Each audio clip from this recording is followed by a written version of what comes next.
You know, one of the great innovations of the Tesla was, hey, I'm going to take a laptop battery, lots of them, and put it to power a car. Absolutely. So, you know, what we're kind of learning here is that there's a bunch of interdependencies associated with the supply chain for these cars, as well as for computers, and as well as for iPhones or for Android devices or for any smartphone. And we're just starting to learn the impact of those interdependencies over time. We're going to find that, you know, in the last era, you know, there were things that we understood. There was carbon dioxide, there was carbon monoxide, there's you know, oil, and they had to dispose of properly. Now we're learning what the upside and downside is in the supply chain associated with this new kind of vehicle. You know, this is not an insignificant issue when you look at the overall bill of materials of one of these cars, but at the same time, you know, I think it will be manageable over time. Well, but for the meantime, according to this great story in Bloomberg News, the pullback could lead to as much as a 30% rise in the cost of graphite, which, if you're a maker of a lithium-ion battery, a 30% price increase in the consumable that you use the most doesn't mean prices are going down. It means prices are going up by, wait, watch my math, 30%.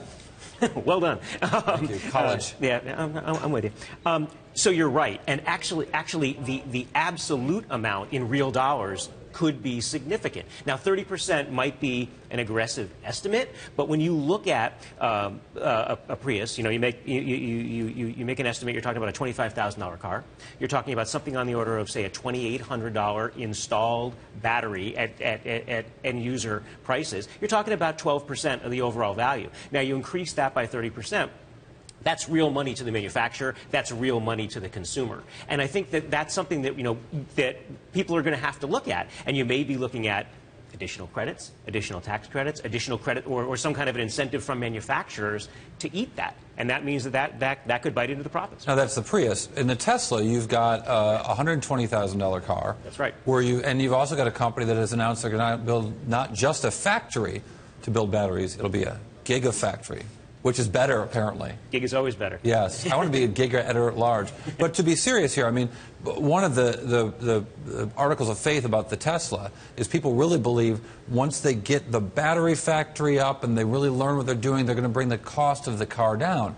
If the cost of the most expensive thing in the car is going up, that doesn't suggest the price of the overall car is going to go down. So again, let's take it back to tech, right? You know, why is Intel continuing to invest in fabs and vertical integration? Because they believe there's value and they can control some of those costs over time. Why is Seagate, you know, the disk drive manufacturer, heavily into vertical integration with their own heads and their own media? Because they can control that cost. This is... Because it didn't used to be that way. There used to be a very, very disaggregated value chain, right? And then we remember the Cirrus Logic days of the fabless semiconductor manufacturer. Well, when you can control those costs, you have some options. This is Elon Musk's vision. He wants to control some of those costs. So he wants to vertically integrate, potentially control some of those battery costs, innovate in the sense of advance an area that's advanced at a turtle's pace compared to other areas. But we're talking about batteries, not semiconductors. Well, I'm talking about batteries for Elon, too. Right. But Bill Gates said, I remember him saying once, that Moore's Law works in semiconductors. It doesn't work with bulldozers. And he was talking about broadband. But the notion that everything in technology